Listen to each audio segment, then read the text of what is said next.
Sebuah renungan hati dalam perjalanan hidup yang fana ini. Setiap insan menambahkan sebuah imbalan atas segala usaha dan pengorbanan yang telah dipersembahkan.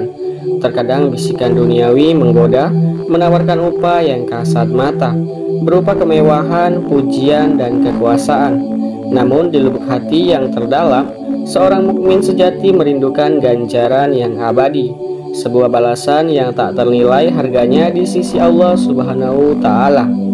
Pertanyaan yang seringkali menggelayuti benak adalah, upahku di akhirat atau di dunia ya Allah? Sebuah pertanyaan yang bukan sekedar retoris, melainkan sebuah permohonan introspeksi dan penyerahan diri kepada Sang Khalik. Hadiah yang dijanjikan yaitu adalah keindahan surga yang abadi. Allah Subhanahu Ta'ala dalam kemurahan dan kasih sayangnya yang tak terbatas telah menjanjikan hadiah yang luar biasa bagi hamba-hambanya yang beriman dan juga bertakwa. Hadiah itu adalah surga, sebuah tempat kediaman abadi yang penuh dengan kenikmatan yang tak terbayangkan oleh akal manusia.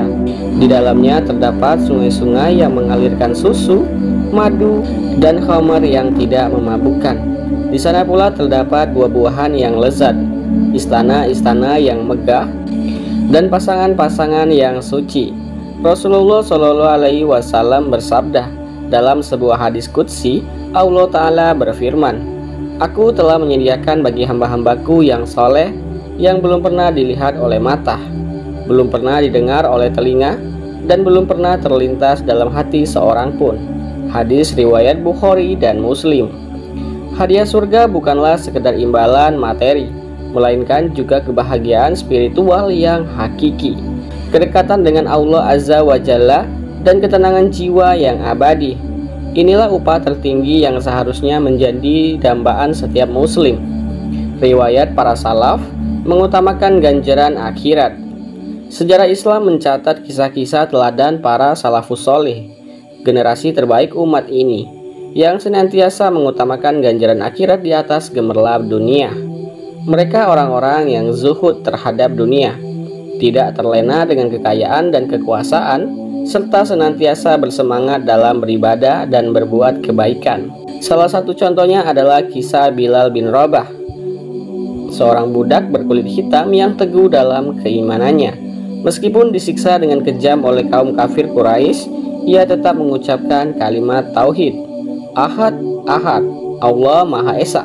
Kesabarannya dan keikhlasannya dalam mempertahankan iman membuahkan kemuliaan di sisi Allah. Bahkan Rasulullah SAW pernah mendengar suara trompa Bilal di surga.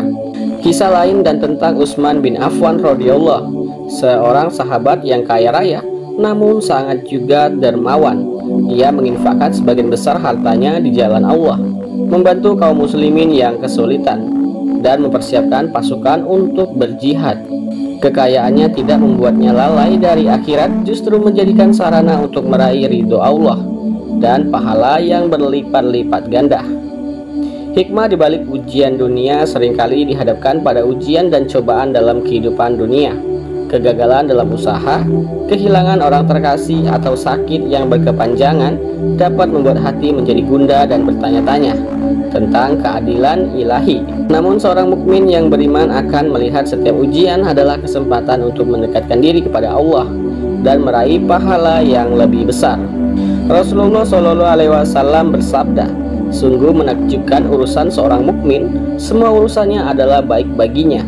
Jika ia mendapatkan kesenangan, ia bersyukur, maka itu adalah kebaikan baginya. Dan jika ia ditimpa kesusahan, ia bersabar, maka itu adalah kebaikan pula baginya." Hadis riwayat Muslim. Setiap kesulitan yang dihadapi dengan kesabaran dan keikhlasan akan menjadi penghapus dosa dan meninggikan derajat di sisi Allah.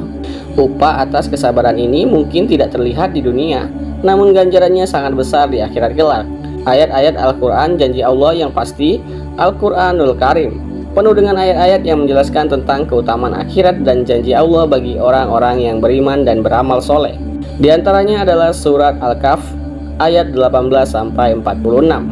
Harta dan anak-anak adalah perhiasan kehidupan dunia, tetapi amalan-amalan yang kekal lebih saleh dan lebih baik pahalanya di sisi Tuhanmu, serta lebih baik untuk menjadikan harapan.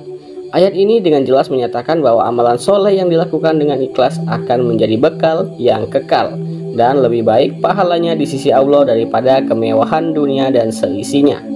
Lalu disusul dengan surat Al-Ankabut ayat 29-64. Dalam kehidupan dunia ini hanyalah senda gurau dan permainan saja, dan sesungguhnya negeri akhirat itulah kehidupan yang sebenar-benarnya. Sekiranya mereka mengetahui, ayat ini mengingatkan kita bahwa kehidupan dunia hanyalah sementara dan penuh dengan kesenangan yang bersifat fana. Kehidupan yang sebenarnya dan abadi adalah kehidupan di akhirat sana. Seperti yang tertuang di surat Al-Imran 3 ayat 14-15. Dijadikan indah pada pandangan manusia kecintaan kepada apa yang diingininya, yaitu wanita-wanita, anak-anak, harta yang banyak, dan jenis-jenis emas serta perak dan kuda pilihan, binatang-binatang ternak, dan sawah serta ladang. Itulah kesenangan hidup di dunia, dan di sisi Allah lah tempat kembali yang baik. Katakanlah, hai Muhammad, maukah aku kabarkan kepadamu apa yang lebih baik dari yang demikian itu, yaitu orang-orang yang bertakwa, yang disediakan di sisi Tuhannya surga-surga yang mengalir di bawahnya sungai-sungai. Mereka kekal di dalamnya dengan pasangan-pasangan yang suci, serta keridhaan dari Allah, dan Allah maha melihat akan hamba-hambanya. Ayat ini sendiri membandingkan antara kesenangan dunia yang bersifat sementara dengan kenikmatan surga yang abadi dan penuh dengan keridhaan Allah. Menggapai upah akhirat merupakan kunci kehidupan yang berkah. Untuk meraih upah yang abadi di akhirat, seorang muslim hendaknya senantiasa berusaha untuk yang pertama, memperbaiki niat. Setiap amal perbuatan hendaknya didasari dengan niat yang ikhlas karena Allah semata, bukan karena pujian atau pengakuan dari manusia. Lalu yang kedua adalah meningkatkan kualitas ibadah, melaksanakan ibadah wajib dengan khusyuk dan menyempurnakannya dengan ibadah sunnah. Lalu yang keempat yaitu berbuat baik kepada sesama, menebarkan kebaikan kepada keluarga, tetangga, dan seluruh umat manusia. Lalu menjauhi larangan Allah, menghindari segala bentuk perbuatan dosa dan maksiat yang dapat menjauhkan diri dari rahmatnya. Lalu ada yang lain yaitu bersabar dalam menghadapi ujian, menerima setiap cobaan dengan hati yang lapang dan keyakinan bahwa di balik kesulitan pasti ada kemudahan. Lalu yang terakhir yaitu senantiasa selalu berdoa, memohon kepada Allah agar diberikan kekuatan untuk istiqomah di jalannya dan dianugerahkan surga sebagai tempat kita kembali. Kesimpulannya yaitu prioritas abadi kehidupan dunia adalah ladang-ladang tempat kita menanam benih kebaikan. Setiap amal soleh yang kita lakukan dengan ikhlas akan tumbuh menjadi pohon yang berbuah di akhirat kelak. Janganlah kita terlena dengan gemerlap dunia yang fana ini, sehingga melupakan tujuan utama kita, yaitu meraih ridho Allah dan surganya yang abadi. Pertanyaannya, upahku di akhirat atau di dunia? Ya Allah, seharusnya menjadi pengingat bagi kita untuk senantiasa memprioritaskan kehidupan akhirat. Dunia hanyalah persinggahan sementara, sedangkan akhirat adalah tempat yang kekal. Mari kita berlomba-lomba dalam kebaikan, memperbanyak amal soleh, memohon kepada Allah agar menjadikan kita termasuk golongan orang-orang yang beruntung di dunia dan akhirat. Semoga pula Allah Subhanahu wa Ta'ala senantiasa memberikan hidayah dan taufiknya kepada kita semua, serta mengumpulkan kita di surganya yang dipenuhi dengan kenikmatan abadi. Amin ya robbal alamin.